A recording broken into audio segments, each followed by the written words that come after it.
My name is Kevin Cabrera. We're in the Santa Ana History Room, conducting an oral history for our community oral history project. Today is Wednesday, February 11th, 2015, and it is approximately 11:19 a.m. Can you please state your name? My name is Harriet Tyler. 11/12/26.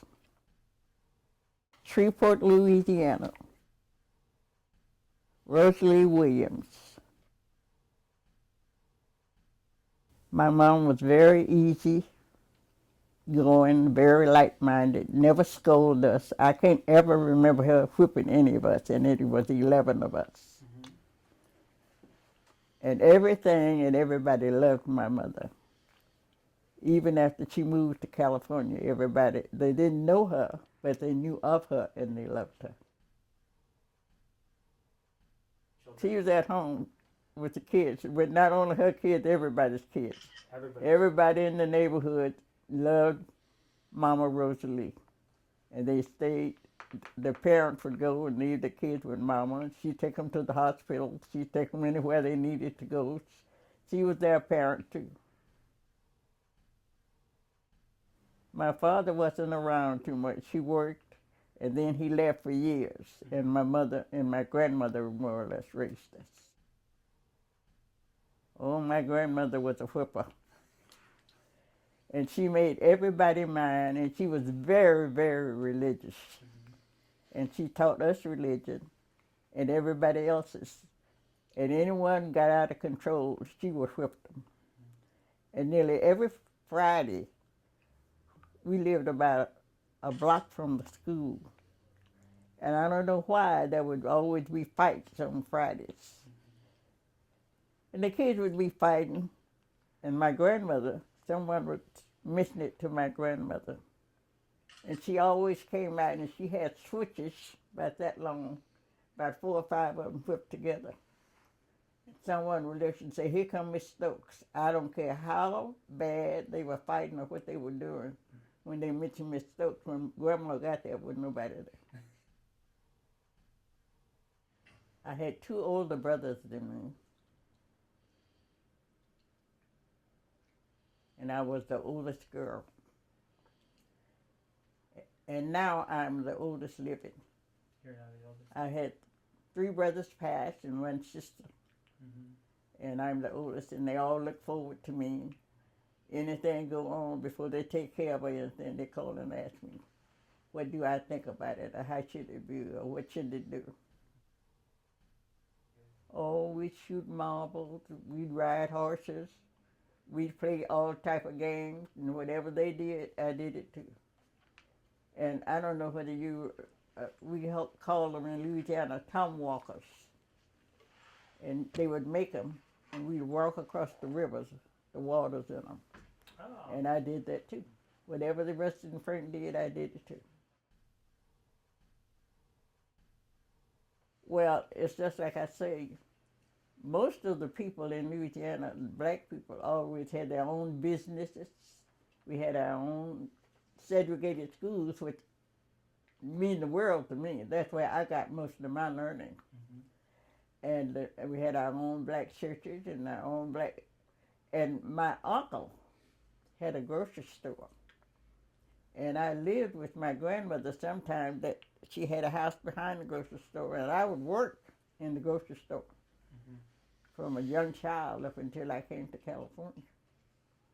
So the first job I got here in California was at the Broadway department store, because I had already worked in my uncle's store for so many years, and I gave that as a reference. I went to Brook Street Elementary School.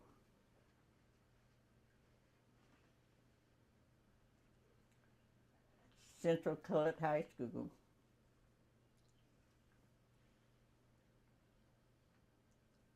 Milan Street Trade School. Mm-hmm. And the teachers, as I say, they really taught us black history. Mm-hmm. I had one teacher, she still stands out in my mind, Miss Scott. Miss Scott? Mm-hmm. Miss Scott, she was never married. her classes were so interested until we didn't want to leave out of her class. To change classes, they would have to make us leave her classes because we were so interested in her teaching, because she made it so interesting. And it just like I say, that is one reason why I am so interested in our black history and black people, because she taught us so well. She was outstanding. And then I had when I took bookkeeping, our bookkeeping teacher was very interesting too. And I didn't like sewing, and I still don't like sewing. My daughter sews, I don't sew. But anyway, we kids in the classes would change lessons. The kids that didn't like bookkeeping, I would do their bookkeeping and they would do my sewing. Because the classes were so full, the teachers didn't actually know who was doing what. But as long as you got it and turned it in, they thought you were doing it. I didn't have any white teachers until I came to Santa Ana. And they were still just worse than the segregated ones in Louisiana. I had one, she was a teacher in child development, and she was from Connecticut. I learned more from that woman, and she was the nicest teacher here in Santa Ana. In fact, I stopped going to school here in Santa Ana because the teachers were so terrible. They would just ignore you. They wouldn't pay you any attention. You asked them questions. And as I stated, that I started working in Newport Beach doing catering down there. And one of the teachers asked me why wasn't I in school. And I told her. And she said, well, why don't you go to Orange Coast College? And I did. And that was one of the best things that ever happened to me. But Santa Ana was terrible for many years. And just like I said, I had a couple of younger sisters that came to Santa Ana to go to college. One had already spent a year in a college in Louisiana. And she said, Harriet, I've had everything these people are talking about. And the other one, she got so disgusted, she went up north and went to school up there. But it was terrible here in Santa Ana for us. And so many, and they used to get so upset with me when I first came to California. The kids were in high school and they couldn't hardly read. They didn't know any math. They couldn't fill out job applications. And they say, Harriet, why are you so upset? I say, because I've had all of this. And I can't understand why these teachers are not teaching these kids. Oh, yes, I did. Can you talk about that? Yes, I could. And when we'd go to town and we'd be on the sidewalk, the white kids would say, get off of my sidewalk. And I was, your sidewalk? You didn't know more your sidewalk than it is mine. And my brothers, they would bother the boys. They wouldn't bother the girls. And I'd tell my brothers, go on home. And they would go home. And I'd go back and find them girls and I'd beat me up some girls. And they would tell my mama, Mama, don't let Harriet go to town. Because if she go to town, she's going to cause trouble. And I would, and I would tell them, I have to go to the bathroom, y'all go on home. And we were the segregated bathroom, only place we could go downtown courthouse in the basement.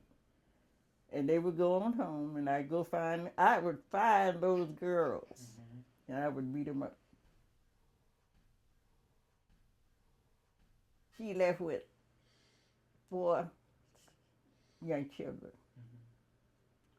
and came to California. And I still think about one day when we were going across the Santa Ana River. I said, Mama, there's the Santa Ana River. She said, where? I said, right there. She said, well, where's the water?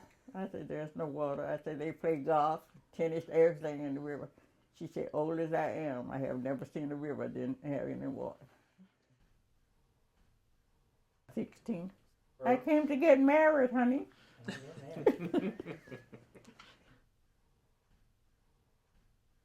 Los Angeles was fine because it was more or less like Shreveport. Mm-hmm. You know, all of the blacks up there had their own business. Everybody was doing their own things. In other words, it was 24/7 in Los Angeles. People went to work, went to parties, whatever, and then got up and went to work again. Mm-hmm. So it was that way for 24/7. I met him at a nightclub, Zanzibar nightclub. Zanzibar? Mm-hmm. In Los Angeles? Yeah. On Vernon Avenue. I don't know. I don't remember. You don't remember?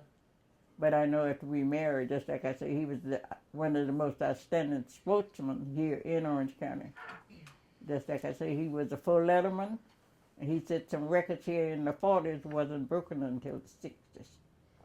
And everything and everybody knew Henry, loved Henry. He was Hank. You know, went to Franklin's, Westview Junior High, Willard, Santa Ana, and Santa Ana College. And he played against Jackie Robertson. At that time, Santa Ana High and Santa Ana Junior College was playing against Pasadena. Mm-hmm. So they played against each other. Terrible. I'd cry all the time because wasn't anything to do. And the only transportation here at that time was the red car. Mm-hmm. And on the weekends, a lot of the people and things would go to San Diego, Oceanside, to the bases down there, and they'd ask me, did I want to go? And I said, no. I'm going to get the red car and go to LA. And that's what I do.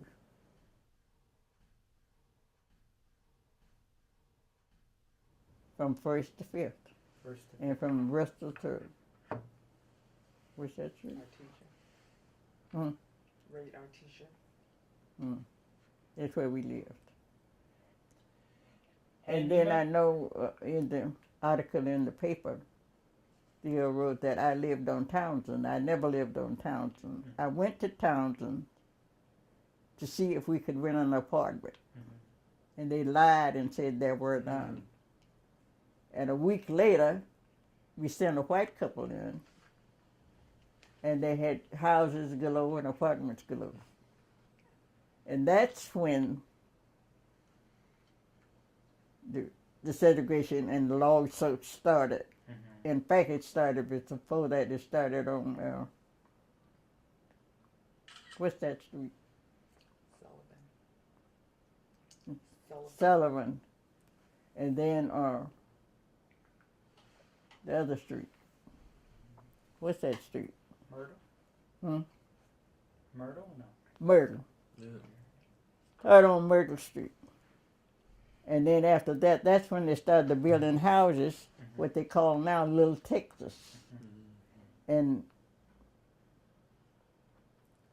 Miss Burton was the first one to buy a house over there. And then that's when lawsuits started again. And that's what I say, they put so much emphasis on the Mulkey case. Mm-hmm. But we had all of these cases before the Mulkey case came into being. Mm-hmm. I know that's a big case and everybody's excited about it, but we were just as excited as we were when these smaller cases came into effect that led up to that. Mm-hmm.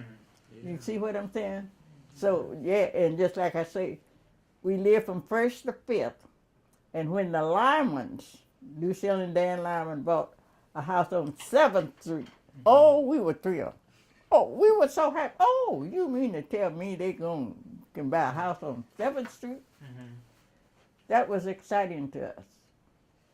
And then, over in Placentia, the blacks lived on 1 street in Fullerton, 1 street in Anaheim, 1 street in Laguna. They built them homes in Placentia. 2 black families brought houses over there. When they went in, paid the down payment and everything, went in to move in, they had put cement in their toilets, in their basins, in their facades. They took all the papers off the wall, broke out the windows. See, those were exciting to us. Mm-hmm. Just as exciting as the culture. as the monkey case. But nobody mentioned that. But we mentioned that because we lived in it. We were a part of it. We knew it. And then Walter Collymore, my man, he was the president of he was outstanding. He bought a house over there in Potentia. He told them, I want you to come mess up my house. He lived there for years. Nobody touched it.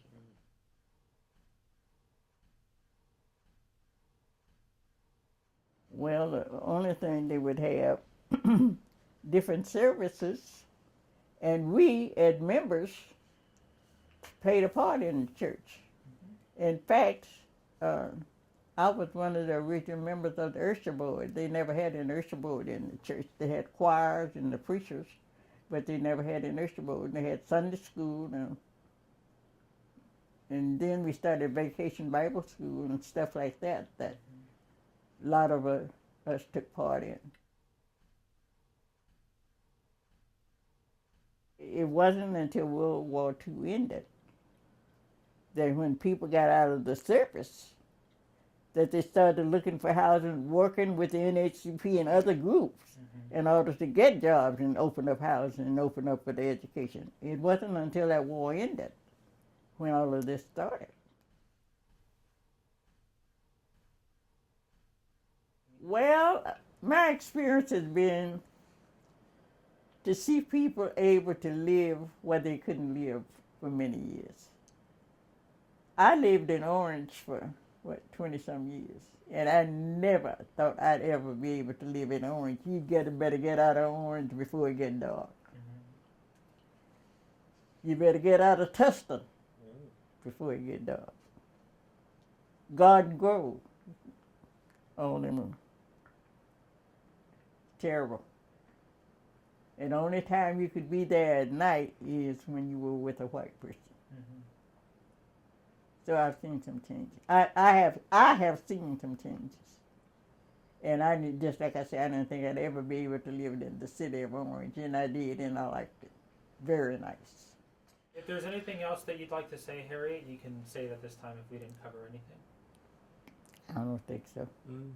Well, I want to say thank you very much for taking your time to come out and talk to us about your experience growing up and living in Santa Ana, Orange County, and your life in Louisiana. You're welcome. Very good, Nate. Thank you so much. Who is this young lady? Hi, I'm Elizabeth. Huh? Elizabeth? So remember the thing with that's part of the That's reason what- that's where they put Black History Parade.